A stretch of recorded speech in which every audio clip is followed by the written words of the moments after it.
profession. So actually, dapat masaya ako kasi may check ako.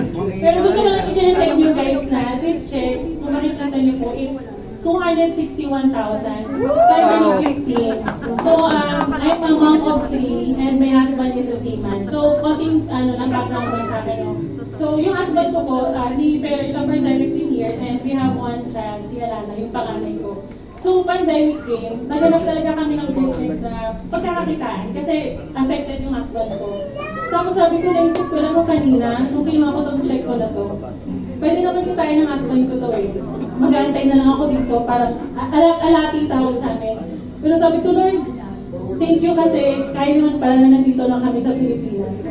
And kasi I grew up na broken family, ang layo ng parents ko. Sabi ko, ang hirap na babalik ulit yung husband ko sa trabaho. And ako, bakit ako nag-nurse? Gusto ko sana mag-abroad, guys. So sabi ko, parang nanghihirap pala. Tapos sinaalala ko din ng minention mo, kung hindi namin ginawa ng business na to, walang aim.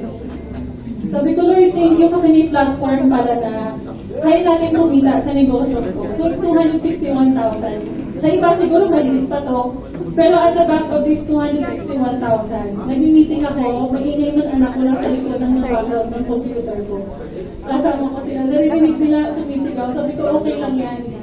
Kasama ko naman yung family ko. Minsan narinig, kung isa kayo sa mga na-share ko na business, kung narinig ko man yung husband ko, minsan humihilik na.